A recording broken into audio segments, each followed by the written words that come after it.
শুনলে বাংলাদেশ জেতার মতো একটা আশা উদ্দীপনা তৈরি হয়। ১৮০ রান, ৯০ রান, ২০০ রান শোনার পরে মন মানসিকতা শেষ হয়ে যায় যে আমরা জিততে পারবো না। সেই কথা তো অকপটে স্বীকার করেছেন বাংলাদেশ দলের সাবেক ক্যাপ্টেন সাকিব আল হাসান। অলরাউন্ডার সাকিব আল হাসান বলেছেন যে আমরা ১৪০ রান, ৫০ রান, ৬০ রানে খেলে অভ্যস্ত। আমরা ২০০ রান, ১৯০ রান, ৮০ রান কীভাবে চেস করতে হয় সেই মন মানসিকতা, সেই ধরনের কোনো স্কোপ নেই।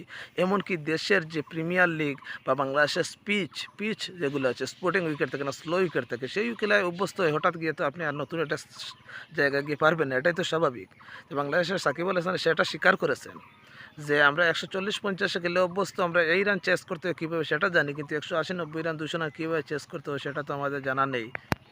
তো প্লেয়ারদের যদি সেই সুযোগ থাকে না সেই রান কীভাবে চেস করতে শিখতে হয়, তাহলে এখানে টেকনিক্যাল যারা আছে, যারা যে কোচ আছে, সহকারী কোচ আছে, bowling coach, batting coach, fielding coach, এত কোচের কী প্রয়োজন ছিল, কি আর ওরা কী করে, সেটাই তো এটা একটা প্রশ্ন। এখন ২০০৭ সাল থেকে প্রতিটি বিশ্বকাপে খেলেছে, সুপার এইটে উঠে ৭ সালে আর ২০২৪ সালে বাদবাকি উঠতে পারে না।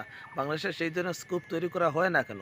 বাংলাদেশ শুধু আত্মসম্মান বাঁচার জন্য কোনো দলের স্লো পিচ করে সেই পিচে মানে জয়লাভ করতে চায় কেন? বিশ্বকাপকে নেওয়ার আমাদের ইচ্ছা নাই, আমাদের সবারই ইচ্ছা আছে, প্লেয়ারদেরও ইচ্ছা আছে, কিন্তু সেই স্কোপ তৈরি করে দিতে হবে। বাংলাদেশকে অভ্যস্ত করতে হবে যে হয় কোনো দিন আমি ৬০ রানে অল আউট হয়ে যেতে পারি, কিন্তু কোনো দিন আমি ২০০ রানও চেস করতে পারবো, সেই জন্য মন মানসিকতা তৈরি করে দিতে হবে।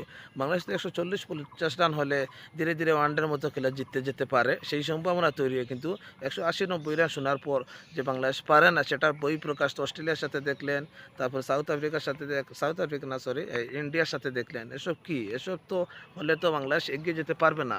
আমরা দর্শকরা তো অনেক টাকা খরচ করি, অনেক পয়সা খরচ করি শুধুমাত্র ভালোবাসার জন্য।